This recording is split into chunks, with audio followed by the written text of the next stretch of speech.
കേരളം നാളെ പോളിംഗ് ബൂത്തിലേക്ക് പോവുകയാണ്. തെരഞ്ഞെടുപ്പ് ഒരുക്കങ്ങൾ സമ്പൂർണ്ണമാണ്.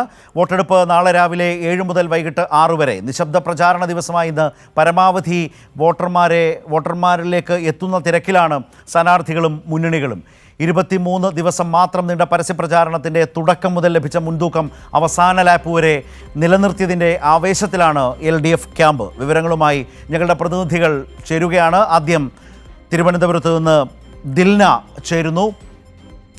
ദിൽന, ഇപ്പോൾ തെക്കൻ കേരളത്തെ സംബന്ധിച്ച് ദിൽന, ഏതൊക്കെ തരത്തിലാണ് ഈ പോളിംഗ് സജ്ജീകരണങ്ങൾ അതിൻ്റെ പൂർണ്ണതയിലേക്ക് എത്തിയിട്ടുള്ളത്?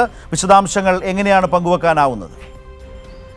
ശരത് സൂചിപ്പിച്ചതുപോലെ തന്നെ 23 ദിവസം മാത്രം നീണ്ടുനിന്ന ഒരു പരസ്യ പ്രചരണത്തിനൊടുവിൽ നാളെ ജനം പോളിംഗ് ബൂത്തിലേക്ക് എത്തും. അതിനുള്ള സജ്ജീകരണങ്ങളെല്ലാം ഒരുങ്ങിക്കഴിഞ്ഞു. നമ്മൾ ഇന്ന് രാവിലെ മുതലേ കാണുന്ന ദൃശ്യങ്ങളുണ്ട്. പോളിംഗ് സാമഗ്രികളെല്ലാം വിതരണം ചെയ്ത് അതിൻ്റെ പൂർണ്ണ ക്രമീകരണത്തിലേക്ക് നാളെ രാവിലെ 7 മുതൽ പോളിംഗ് ആരംഭിക്കാനുള്ള ക്രമീകരണത്തിലേക്ക് എത്തിക്കഴിഞ്ഞിട്ടുണ്ട്. ഇന്ന് നിശബ്ദ പ്രചരണമാണ്.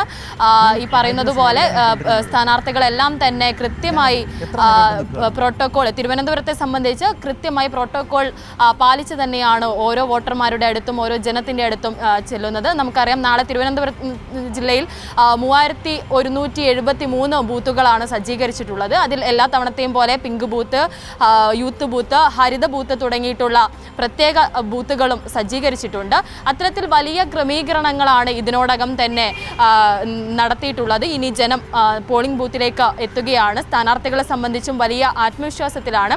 ഈ പ്രചരണ രംഗത്ത് നേടാൻ കഴിഞ്ഞ ഒരു മുൻകൈ ആണെങ്കിലും ഈ സ്ഥാനാർത്ഥി പ്രഖ്യാപനം മുതൽ തുടക്കം മുതൽ തന്നെയുള്ള ഒരു മേൽക്കൈ നേടാൻ കഴിഞ്ഞതിൻ്റെ ആത്മവിശ്വാസത്തിലാണെങ്കിലും ഒക്കെ തന്നെയും ഈ ഇടത് സ്ഥാനാർത്ഥികൾ ഒന്നടങ്കം വലിയ ആത്മവിശ്വാസത്തിലാണ്. കഴിഞ്ഞ 10 വർഷക്കാലത്തെ കേരള സർക്കാരിൻ്റെ ഇടത് ഭരണത്തിൻ്റെ വികസന കാഴ്ചപ്പാടുകൾ പറഞ്ഞ് ജനങ്ങളിലേക്ക് എത്താനായി എന്നതിൻ്റെ പൂർണ്ണ ആത്മവിശ്വാസം ഓരോ സ്ഥാനാർത്ഥിയുടെ ഉള്ളിലും, ഈ 140 മണ്ഡലത്തിലെ സ്ഥാനാർത്ഥികളുടെ ഉള്ളിലുമുണ്ട്. അതിൻ്റെ ഒരു പൂർണ്ണ വിശ്വാസത്തിൽ തന്നെയാണ് സ്ഥാനാർത്ഥികളെല്ലാം, അതിൻ്റെ ഒരു ഉറച്ച ആത്മവിശ്വാസത്തിൽ തന്നെയാണ് സ്ഥാനാർത്ഥികളെല്ലാം. അപ്പോഴും വലിയ തരത്തിലുള്ള ആഭ്യന്തര പ്രശ്നങ്ങളും കലഹങ്ങളും വിവാദങ്ങൾക്ക് മറുപടിയും പ്രശ്നങ്ങൾക്ക് പരിഹാരവും ഒക്കെയായാണ് BJPയും കോൺഗ്രസും മുന്നോട്ട് ഇപ്പോഴും പോകുന്നത് എന്നുള്ള ഒരു കാര്യം കൂടെ ശ്രദ്ധേയമാണ്. നമുക്കറിയാം, തുടക്കം മുതലേ ഉള്ള ഒരു ആഭ്യന്തര പ്രശ്നമൊക്കെ BJPയിലാണെങ്കിലും കോൺഗ്രസിലാണെങ്കിലും ഒക്കെ ഉണ്ടായിട്ടുണ്ട്. ഇപ്പോൾ ഈ തിരഞ്ഞെടുപ്പ് അടുക്കുന്ന ഈ ദിവസം, നാളെ മണിക്കൂറുകൾ മാത്രമേ ഉള്ളൂ ഇനി ജനം വിധി എഴുതാൻ വേണ്ടി. ഈ സമയം പോലും, ഈ അവസാന മണിക്കൂറിൽ പോലും ഈ ഒരു പ്രശ്നങ്ങളുടെ, വയനാട്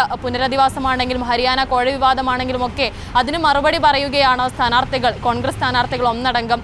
ജനങ്ങളിലേക്ക് എത്തുമ്പോൾ പറയാൻ യാതൊരു വികസന കാര്യങ്ങളുമില്ലാതെ, അല്ലെങ്കിൽ യാതൊരു വികസനവും മുന്നോട്ട് വെക്കാനാവാതെ പ്രശ്നങ്ങൾക്ക് വിശദീകരണം നൽകുക മാത്രമാണ് അത് ചെയ്യുന്നത്. അത് വലിയ തരത്തിലുള്ള ഒരു ആത്മവിശ്വാസക്കുറവ് സ്ഥാനാർത്ഥികളിലും ഉണ്ടാക്കുന്നുണ്ട്. ശരത്, ശരി ദിൽന.